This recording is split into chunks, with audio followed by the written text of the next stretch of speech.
तो बच्चों आज हम क्लास 12th की जो आज का जो वीडियो होगा इसमें हम चैप्टर नंबर 2 स्टार्ट कर रहे हैं, इन्वर्स ट्रिग्नोमेट्रिक फंक्शन, प्रतिलोम त्रिकोणमिति फलन। ठीक है, तो सबसे पहले हम इसमें जानेंगे कि इन्वर्स फंक्शन क्या होते हैं। ठीक है ना, what do we call the inverse function. तो इन्वर्स फंक्शन देखें, अगर आप यदि हमारे पास कोई फंक्शन है, let's say the function F X A to B, F X मेरा कोई फंक्शन है ए से बी में जो मतलब जो रिलेशन जिसका बना है, यानी F X A to B मेरा कोई एक फंक्शन है such that F X is equal to Y, जिसमें क्या है, यानी ये एक्स फंक्शन है, ये ए फंक्शन है और ये ये दो सेट है मेरे पास ए और बी, इन दोनों में एक रिलेशन बना है। ठीक है ना, उसको मैं फंक्शन नाम देता हूँ।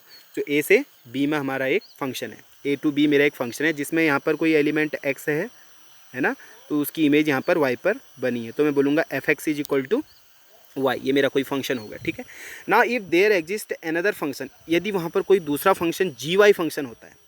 जी वाई फंक्शन कैसा फंक्शन है, एक और फंक्शन है मेरा जी वाई फंक्शन, ये कुछ इस टाइप का फंक्शन है।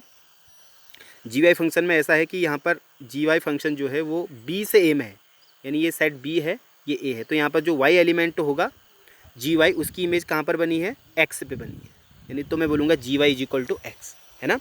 यानी ए फंक्शन था मेरे पास F X A to B, जिसमें एफ एक्स की इमेज वाई पे बनी थी, और दूसरा फंक्शन मेरा G Y B to A है, जिसमें जी वाई की इमेज किस पे बनी है, एक्स पे बनी है। तो मैं कह सकता हूँ कि एफ और जी एक दूसरे के उल्टे हैं, बिल्कुल है। तो आप कह सकते हैं कि G is equals to F inverse. G is equal to क्या, जी किसके इक्वल है, एफ का उल्टा है ना, जी तो एफ ही का उल्टा है, तो आप बोलेंगे जो दूसरा फंक्शन जो जी है ये एफ इनवर्स के बराबर है, तो G is equal to F inverse आप ले सकते हैं। ठीक है, तो ये तो था आपका इन्वर्स फंक्शन। अब हम डिस्कस करेंगे कि किन टाइप्स के फंक्शन के लिए इन्वर्स एग्जिस्ट करता है ना, और क्या कंडीशन होती है इन्वर्स एग्जिस्ट करने के लिए, यानी कब किसी फंक्शन का फलन का प्रतिलोम बनेगा, कब नहीं बनेगा, क्या उसकी कंडीशन है, और कौन से टाइप के फंक्शन है जिसका प्रतिलोम फलन बनता है, उसको डिस्कस करेंगे। अगर हम फलन की बात करें, हमारे पास 4 प्रकार के फलन हैं, फंक्शन है 4 टाइप के। एक तो होता है 1 1, जिसका इसको हम इंजेक्टिव फंक्शन ही बोलते हैं, 1 1 इंजेक्टिव, जिसको हम हिंदी में एक ही फलन बोलते हैं। ओके, दूसरा आपका है इसमें मैनी वन का मतलब आप समझ ही गए होंगे, मैनी वन मीन्स बहु एक ही, है ना। तीसरा है इसमें ऑन टू को हम सर्जेक्टिव फंक्शन ही बोलते हैं, आच्छादक, और चौथा फंक्शन है इसमें इनटू। तो ये 4 टाइप के फंक्शन होते हैं वैसे। ठीक है, तो एक एक करके पहले इन फंक्शन को हम डिस्कस कर लेते हैं। 1 1 फंक्शन किसको कहेंगे हम, 1 1 फंक्शन मतलब सपोज ए से बी, ये ए और बी दो मेरे सेट हैं, इन दोनों की आपस में मैपिंग हुई है ना, तो यहाँ ए के जितने एलिमेंट थे वो सेट बी में किसी ने बी के एक एलिमेंट से उनकी इमेज बनी है ना।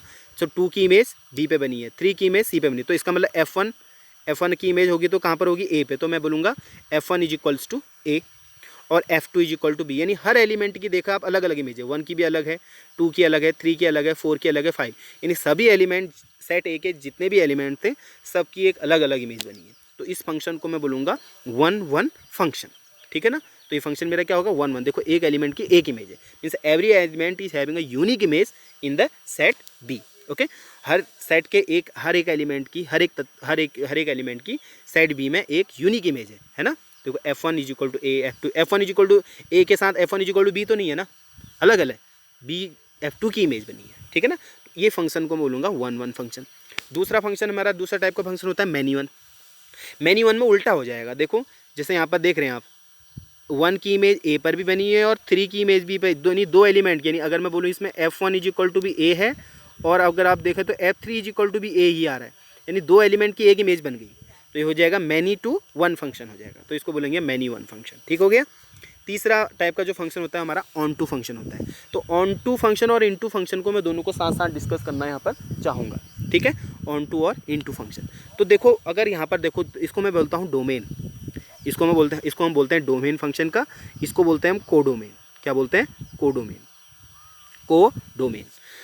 तो इसमें 2 चीज़ें होती हैं कोडोमेन के जिन एलिमेंट पर इमेज बनी है उनको हम रेंज बोलते हैं। क्या बोलते हैं रेंज बोलते हैं तो अगर मैं यहाँ पर आपको बताऊँ, यहाँ पर मेरे कोडोमेन के कितने एलिमेंट है, 1 2 3 4 5 6 7 8, ये सारे कोडोमेन के एलिमेंट हैं। यानी अगर मैं यहाँ पर बोलूँ जो मेरा कोडोमेन है, कोडोमेन इसके एलिमेंट क्या क्या है मेरे, बहुत सारे, A B C D E F G H, ये सारे कोडोमेन के एलिमेंट हैं, है ना। और रेंज के एलिमेंट क्या क्या होंगे, जिन पे इमेज बनी है, जैसे इन पे इमेज किस पे बनी है, ए पे बनी है, बी पे बनी है, सी डी ई और एफ, तो ये रेंज हो जाएगी। तो रेंज के एलिमेंट मेरे कौन कौन है, अगर मैं पूछूँ रेंज के एलिमेंट, तो रेंज के एलिमेंट में हो जाएंगे ए बी सी डी, है ना, डी ई और एफ, ये रेंज के एलिमेंट हो जाएंगे। ठीक है, तो इस केस में देखो जो आपका जो रेंज है ना, जो रेंज है वो कोडोमेन का एक सेट है। Range is a subset of codomain. देखो आप देख रहे हैं यहाँ पर जो रेंज है वो कोडोमेन से ही निकला है, यानी कोडोमेन के ही एलिमेंट से ही तो ये रेंज निकली है। तो रेंज आप कह सकते हैं range is a subset of codomain. तो यहाँ पर हम कह सकते हैं कि जो रेंज है, समझ रहे हैं आप, जो रेंज है वो कोडोमेन का सबसेट है। सो आई कैन से इट, जो मेरा रेंज है आर है वो सबसेट है किसका, कोडोमेन का, सी डी का। ठीक है, तो रेंज मेरा यहाँ पर कोडोमेन का सबसेट है।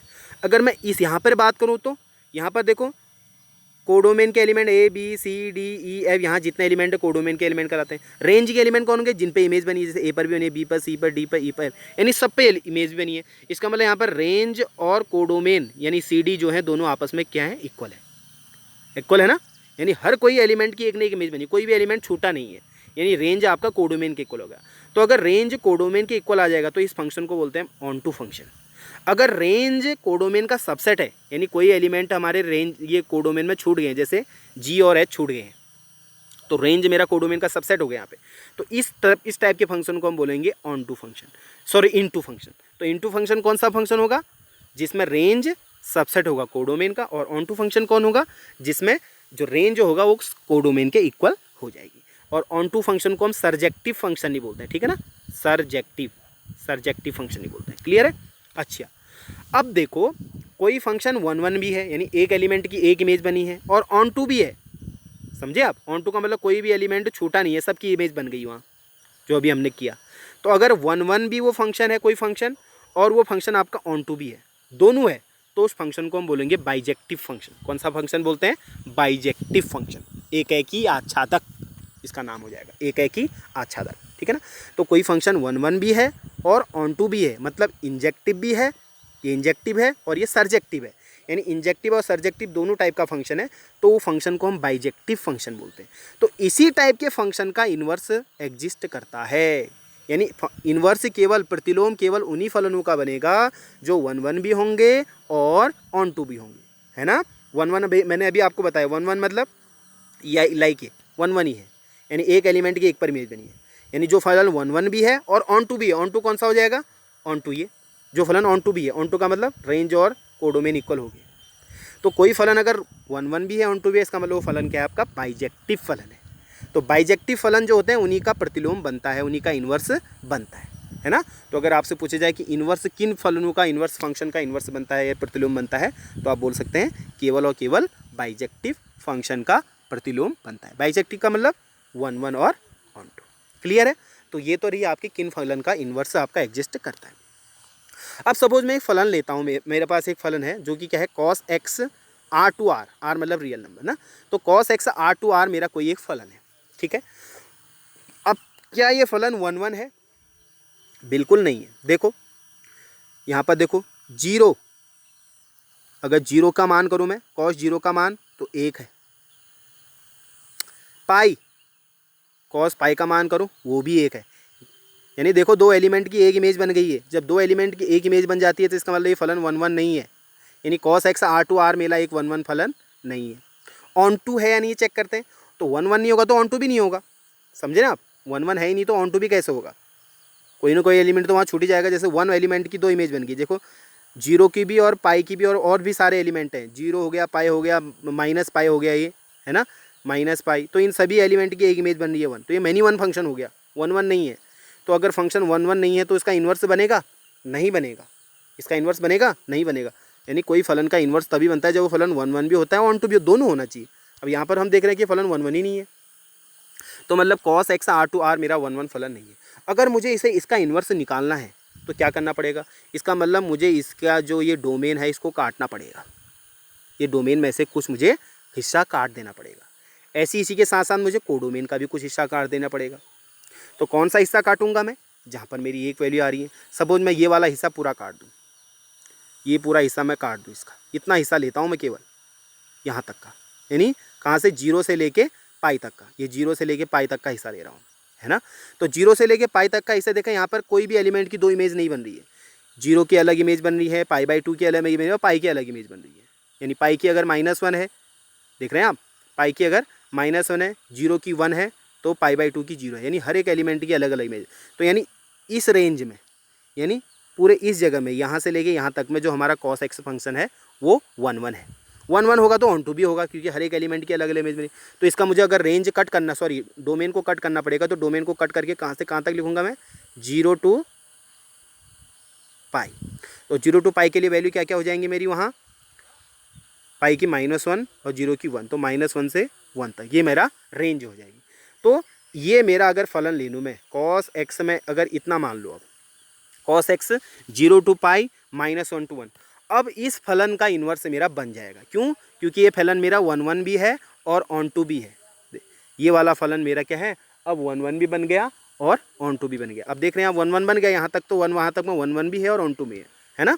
तो ये फलन मेरा 1 1 भी बन गया, ऑन टू बन गया। तो अगर इसका मैं इन्वर्स लिखूँ तो आप लिखेंगे cos इन्वर्स x। फलन कहाँ से कहाँ तक है आपका, यहाँ वाला लिखो -1 to 1, है ना, -1 to 1, ये उल्टा हो जाएगा, उसका स्विच कर जाएगा 0 to पाई। ये इसका इन्वर्स फंक्शन हो जाएगा, उल्टा हो जाएगा ना, उल्टे के ही तो इन्वर्स बोलते हैं हम। ये तो इसका उल्टा ये हो गया, यानी इसका उल्टा ये हो गया। तो ये cos इन्वर्स x हो जाए। अगर cos x R to R का इन्वर्स एग्जिस्ट करेगा तो आप बोलोगे इसका इन्वर्स प्रतिलोम एग्जिस्ट नहीं करेगा। प्रतिलोम कब करेगा एग्जिस्ट, जब हम इसको थोड़ा इसका डोमेन और डोमेन को कोडोमेन को काटेंगे। काट के हमने इतना अलग कर लिया, तो ये वाला हिस्सा मेरा इसका इन्वर्स बनता है, ये है इसका इन्वर्स। ठीक है, तो इसको हम इन्वर्स फंक्शन बोलते हैं। अच्छा, जो यहाँ पर जो वैल्यू 0 to पाई आ रही है, ये 0 to पाई को ही हम बोलेंगे PVB, प्रिंसिपल वैल्यू ब्रांच, मुख्य मान।